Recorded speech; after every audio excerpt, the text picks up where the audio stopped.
नमस्कार दोस्तों, मैं अंकुर उपाध्याय स्वागत करता हूं आप सभी का आपके अपने YouTube channel share market analysis में।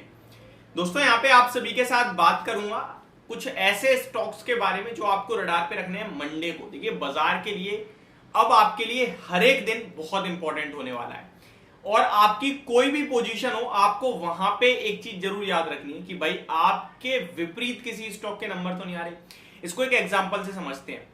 मान के चलिए आप निफ्टी में लॉन्ग हो रहे हैं या शॉर्ट हो रहे हैं, वॉट एवर इट इज, और रिलायंस के नंबर आने हैं। अब कल के सेशन में बहुत से लोग पोजीशन लेके गएंगे, कोई शॉर्ट करके गएंगे, कोई लॉन्ग, लेकिन उन्हें यह पता होना चाहिए कि भैया बाजार बंद होने के बाद रिलायंस के नंबर आएंगे, मंडे को रिएक्शन आएगा और रिलायंस अकेले दम पर बाजार हिलाने का दम रखता है। तो मैं जो पोजीशन ले रहा हूं उसके हिसाब से मेरा व्यू रिलायंस के स्टॉक पे भी होना चाहिए। मान के चलो मेरा व्यू है बाजार गिरना चाहिए, शॉर्ट पोजीशन लेके जा रहा हूं, तो मेरे को यह भी लगना चाहिए कि रिलायंस के शेयर अच्छे नहीं आ सकते। बेशक खराब आए ना आए लेकिन अच्छे नहीं आने चाहिए, क्योंकि रिलायंस अच्छा करेगा तो मार्केट ऊपर चला जाएगा।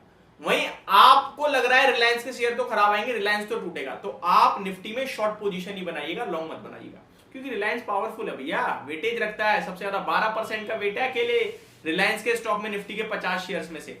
तो ये सारी चीजें आपको धीरे धीरे समझ में आती है, बट जैसे जैसे आती है आप पैसा बनाने लगते हो। होप आपको ये इंटरेस्टिंग तो लगी होगी चीज। अब आते हैं आगे कौन कौन से स्टॉक है। तो देखिए बैंक निफ्टी के लिए बड़ा ट्रिगर आ चुका है।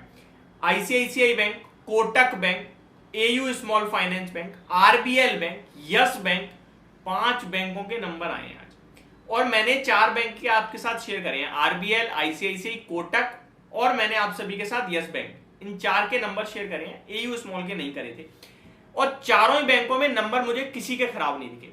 तो मे बी ये स्टॉक अगर अपने रिजल्ट्स पे रिएक्शन देते तो बैंक निफ्टी को थोड़ा पुश करेंगे ऊपर की तरफ, बट रिलायंस ने दिल तोड़ दिया है, रिलायंस ने मजा नहीं आया रिलायंस के नंबर्स में। देखते हैं गिरावट होती है या नहीं होती, क्योंकि ऑलरेडी टूट गया है। मेरे को तो ऐसा लगता है गिरावट अगर होगी तो अब वो खरीदने का मौका होगा, ये तो पुरानी बात हो गई। तो मंडे को सबसे पहले तो रिएक्शन आपके लिए जो आने वाला है वो कुछ स्टॉक्स का नाम मैंने जैसे भी आपको बताया और एयू स्मॉल फाइनेंस बैंक जिसके नंबर आने थे वो भी मैं आपके साथ शेयर करना चाहता हूं अभी, क्योंकि मैंने अभी तक शेयर किए नहीं है आपके साथ एयू स्मॉल फाइनेंस बैंक के numbers. Stand alone net profit 386 crore पे आया और बाजार का अनुमान 376 करोड़ का था, तो प्रॉफिट के नंबर तो अच्छे दिख रहे हैं। अगर इंटरेस्ट की बात करें तो 1820 करोड़ से बढ़कर 2480 करोड़ पे इंटरेस्ट ब्याज बैंक ने बनाया है। अगर जीएनपीए की बात की जाए तो 1.66% से बढ़कर 1.76% के हुए हैं। सबको पता है कि इस बार बैंकों के एनपीए जीएनपीए बढ़ रहे हैं, कुछ कुछ बैंक है जो अभी भी अपने आप को कंट्रोल में रखी हुई हैं, बट यहाँ पे बढ़ गए हैं, कोई इशू नहीं है। बट इतना एनएनपीए देखा जाए तो 0.42% से बढ़कर 0.55% पे हो गए हैं। प्रोविजंस की बात करें तो ये थोड़ा सा ठीक दिख रहा है, 40 करोड़ से कहीं ना कहीं घटकर 33 करोड़ के रह गए, तो ये अच्छी चीज है। ठीक है जी, तो ओवरऑल देखा जाए तो सारी बैंकों के नंबर ठीक दिख रहे हैं, तो ये आपके लिए सपोर्ट का काम करना चाहिए मंडे के सेशन में। अब मंडे की बात की जाए तो पहले तो आपको कुछ आज जिनके नंबर्स आए हैं वो इंपॉर्टेंट है, कल तो केवल आईजीएल के नंबर आने वाले हैं, वो ये सारे स्टॉक रिएक्शन देंगे रिजल्ट्स पे, प्लस मंडे को भी नंबर आ रहे हैं बहुत सारे, तो वो स्टॉक आपके लिए अलग रिएक्शन देंगे। छोटी कंपनियों में कुछ ऐसे स्टॉक है जो पूरी तरीके से टूटते हुए दिख रहे हैं, बहुत खराब नंबर आए हैं, वो मैं कल आपके साथ शेयर करूंगा डिटेल में, थोड़ा अभी बात नहीं करेंगे उसके बारे में। अमेरिका के बाजार की बात करें तो कोई संकेत ही नहीं है, तो विदाउट ट्रिगर है, दैट मींस आप अपनी स्ट्रेंथ अपनी वीकनेस पे ट्रेड करने वाले हो। अमेरिका के बाजार का एक बार फिर से अपडेट दे देता हूं, वैसे तो मैंने मॉर्निंग में दे दिया था।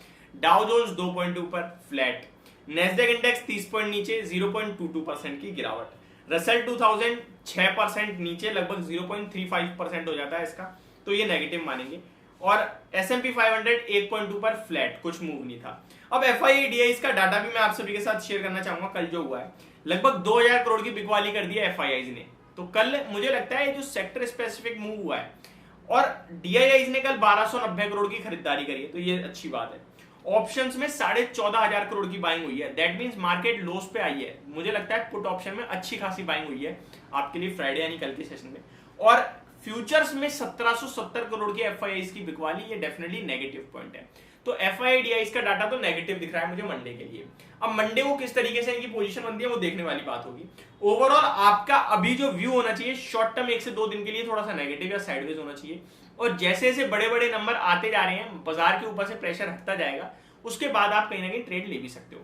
मींस की विदाउट मतलब रिजल्ट्स के स्टॉक्स को बिना देखे ट्रेड ले सकते हो।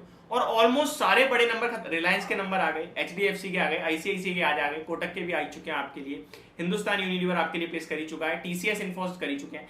तो जितनी भी दिग्गज कंपनियां वो ऑलरेडी अपने नंबर पेश कर चुकी हैं मेरे हिसाब से आज के मिलाकर।